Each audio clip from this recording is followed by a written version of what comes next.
Hello, आप सबका स्वागत है मेरे यूट्यूब चैनल में। और आज की इस वीडियो में मैं आपसे बात करने वाला हूँ एक पीसी बिल्ड के बारे में, जो कि एक क्लाइंट बिल्ड है और जिसका बजट रहने वाला है 30,000 रुपीज़। तो बेसिकली मैं इस वीडियो में आपसे ये बात करने वाला हूँ कि मैंने जो पार्ट्स पिक किए हैं वो क्यों पिक किए हैं, और आपको दिखाने वाला हूँ कि क्या प्रोसेस रहती है जब मैं कोई पीसी बिल्ड करता हूँ तो, और आपकी क्या प्रोसेस होनी चाहिए अगर आप कोई पीसी बिल्ड कर रहे हैं तो इस बिल्ड में जो जो पार्ट्स मैं खरीदने वाला हूँ वो है processor, motherboard, RAM, storage, case. तो ये एक स्टेप बाय स्टेप गाइड होने वाली है जिसमें मैं आपको स्टेप बाय स्टेप बताने वाला हूँ कि पहले आपको क्या पार्ट पिक करना चाहिए, उसके बाद क्या पार्ट पिक करना चाहिए।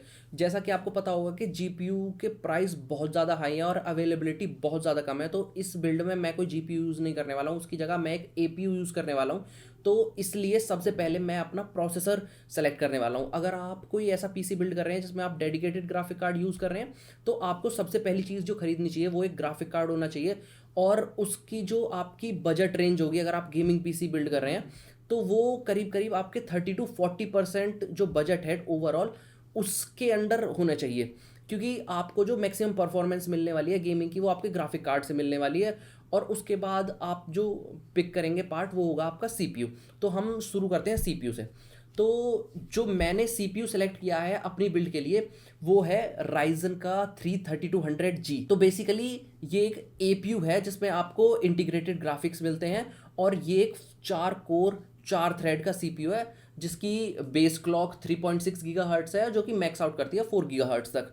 और ये एक अनलॉक्ड सीपीयू है, तो मतलब कि आप इसे ओवरक्लॉक भी कर सकते हैं। तो मैंने जो सीपीयू सेलेक्ट किया है, या आप एपीयू भी बोल सकते हैं, वो एएमडी का है ओवर द इंटेल। क्योंकि अगर मैं आपको इंटेल के सीपीयूज़ के बारे में बताऊं तो इंटेल के सीपीयूज़ इस बजट रेंज में आपको मिलते हैं i3 10100 10th जनरेशन, या फिर i3 10100F 10th जनरेशन, जिसमें आपको इंटीग्रेटेड ग्राफिक्स नहीं मिलते हैं। तो आपको इन सीपीयूज़ को यूज़ करने के लिए एक डेडिकेटेड ग्राफिक्स की ज़रूरत पड़ेगी। और इंटेल की तरफ मैं इसलिए नहीं गया हूँ क्योंकि इंटेल में आपको जो ग्राफिक्स मिलते हैं लोअर एंड सीपीयूज़ में वो इतने अच्छे नहीं हैं अगर हम AMD से कंपेयर करें तो। और सीपीयू के बाद जो सेकंड मोस्ट इंपॉर्टेंट थिंग है वो है आपका मदरबोर्ड। और अगर आप AMD की तरफ जा रहे हैं, आप AMD का सीपीयू यूज़ कर रहे हैं, तो आपको ज़्यादा परेशान होने की ज़रूरत नहीं है, क्योंकि जो AMD है वो बैकवर्ड कंपैटिबल है, जो कि 2022 तक हर एक सीपीयू को सपोर्ट करेगा। अगर आप कोई A3200 बोर्ड लेते हैं, या फिर X470 बोर्ड लेते हैं, या फिर X520 बोर्ड भी लेते हैं, तब भी आपको जो आपके फर्स्ट जनरेशन, सेकंड जनरेशन और थर्ड जनरेशन वाले सीपीयूज हैं वो सब उसमें सपोर्टेड होंगे। तो जो बोर्ड मैंने सेलेक्ट किया है वो है MSI का A320M। तो मैंने जो बोर्ड सेलेक्ट किया है वो अपना सीपीयू सेलेक्ट करने के बाद किया है, क्योंकि हमारा जो सीपीयू है उसी के ऊपर डिपेंड करता है कि हम कौन सा मदरबोर्ड यूज़ करने वाले हैं, स्पेसिफिकली उसका सॉकेट।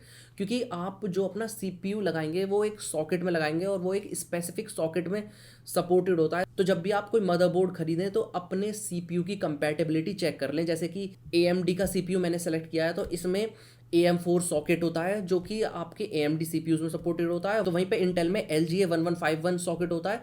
तो आप जब भी कोई बोर्ड सेलेक्ट करें तो आपको सबसे पहली चीज़ ये देखनी है कि आपका जो प्रोसेसर है वो उसके साथ कंपैटिबल है या नहीं। तो मदरबोर्ड के बाद बात आती है मेमोरी की। तो जो मैंने रैम सेलेक्ट किया है वो है XPG की 8 GB रैम DDR4, जो कि 3000 मेगाहर्ट्ज़ पे चलती है। क्योंकि मेरा मदरबोर्ड 3200 मेगाहर्ट्ज़ फ्रीक्वेंसी तक सपोर्ट करता है, तो इसलिए मैंने 3000 मेगाहर्ट्ज़ की मेमोरी ली है, 8 GB की स्टिक ली है, ताकि मैं फ्यूचर में इसे अपग्रेड कर सकूं।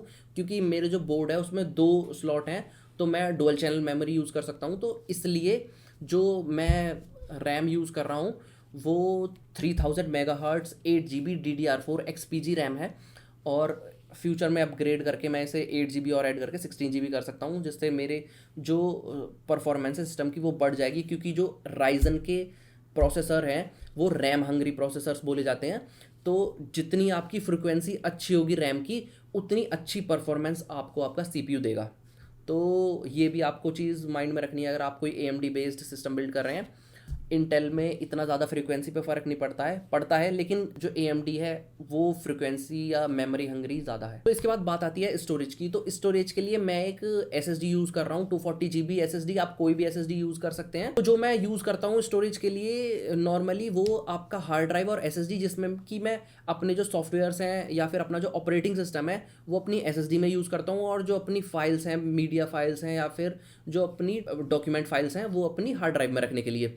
तो हमारा बजट उतना नहीं है, इसलिए इस सिस्टम में मैं एक 240 GB की SSD यूज़ कर रहा हूँ। आप कोई भी SSD यूज़ कर सकते हैं, 240 GB, 120 GB या फिर 500 GB। वैसे 120 GB मैं रिकमेंड नहीं करता, क्योंकि बहुत कम स्टोरेज है। अगर आप उसमें 2-3 सॉफ्टवेयर या फिर कोई गेम इंस्टॉल करेंगे तो बहुत जल्दी फुल हो जाएगी। तो जब अपने सारे पार्ट्स को आप पिक कर लेंगे तो उसके बाद में आपको अपनी पावर सप्लाई सेलेक्ट करनी है, क्योंकि आपको जो अपनी पावर लोड है वो सब कैलकुलेट करना है। उसके बाद आप अपनी जो पावर कंजप्शन है वो चेक कर सकते हैं। मैं नीचे डिस्क्रिप्शन में लिंक दे दूंगा, वहां पे जाके आप अपने जो पार्ट्स हैं उनकी जो TDP है वो डाल के अपना पावर कैलकुलेट कर सकते हैं। उसके हिसाब से पावर सप्लाई सेलेक्ट कर सकते हैं। तो यहाँ पे जो मैं पावर सप्लाई यूज कर रहा हूँ वो गीगाबाइट की 450 वॉट 80+ ब्रॉन्ज पावर सप्लाई है, जो कि मेरे सिस्टम का लोड बहुत अच्छी तरह से उठा लेगी, क्योंकि मेरे सिस्टम का जो टोटल ओवरऑल लोड है वो करीब करीब 250 वॉट्स के आसपास होगा। तो मेरे पास काफ़ी हेडरूम बचेगा, जिससे कि मेरी पावर सप्लाई पे भी ओवरलोड नहीं पड़ेगा, और जो मेरे सारे कंपोनेंट हैं वो अच्छी तरह से रन होंगे। जिसमें कि मैं अभी इसमें फ़ैन भी ऐड करने वाला हूँ, इसमें केस भी ऐड करने वाला हूँ। और जो केस मैं इस सिस्टम के लिए यूज़ करने वाला हूँ वो है चिपट्रॉनिक्स का MX3 RGB मिड टावर। वैसे तो हमारा बोर्ड मिनी ATX है, और जो हम केस यूज़ करने वाले हैं वो फुल साइज़ ATX केस है, क्योंकि क्लाइंट को एक RGB केस चाहिए जो अच्छा दिखता हो। तो मेरे को कोई ऐसा अच्छा केस नहीं मिला इस बजट रेंज में जिसमें अच्छी लाइटिंग हो या फिर जो दिखने में अच्छा हो, तो इसलिए मैंने ये केस सेलेक्ट किया है। वैसे अगर आप कोई केस सेलेक्ट करते हैं तो आपको सबसे पहले जो चीज़ ध्यान में रखनी है वो है आपका एयर फ्लो। और इस वीडियो के डिस्क्रिप्शन में या फिर आपको आई बटन में ऊपर मिल जाएगा कि आपको अपने केस को कैसे सेलेक्ट करना है, उसके लिए भी एक वीडियो है। तो वहाँ पे जाके आप वो वीडियो चेक कर सकते हैं, आप अपने अगर थर्मल मैनेजमेंट के बारे में जानना चाहते हैं तो इस केस में आपको इनबिल्ट फैंस नहीं मिलते हैं, खाली आपको एक एग्जॉस्ट फैन मिलता है इसके बैक साइड में। तो जो मैंने फैन सेलेक्ट किए हैं इस बिल्ड के लिए वो डीप कूल के RF 120 FS हैं, जो कि 120 mm के फैंस हैं, और ये कंप्लीट RGB फ़ैन है। और इसके साथ आपको एक कंट्रोल हब भी मिलता है, जिससे आप इसकी RGB लाइटिंग्स को कंट्रोल कर सकते हैं। तो ये सारे पार्ट्स मैंने पिक किए हैं अपने क्लाइंट बिल्ड के लिए, जिसका बजट था 30,000 रुपीज़। और आने वाली वीडियोज़ में मैं आपको बेसिक लेवल से बताने वाला हूँ कि कैसे आपको PC बिल्ड करना चाहिए। जैसे ही मेरे पास ये पार्ट्स आते हैं तो मैं आपको बताऊँगा कि आपको किन किन चीज़ों का ध्यान रखना चाहिए और कैसे आपको अपना पहला PC बिल्ड करना है। तो आपको उन वीडियोस में काफ़ी बेसिक इन्फॉर्मेशन मिलने वाली है, और आपके लिए वो वीडियोस काफ़ी एक्साइटिंग होने वाली है। अगर आप कोई PC बिल्ड करना चाहते हैं तो मेरे चैनल को ज़रूर सब्सक्राइब करिएगा और बेल आइकन को भी दबा दीजिएगा, ताकि आपको मेरी आने वाली वीडियोस का नोटिफिकेशन मिल जाए।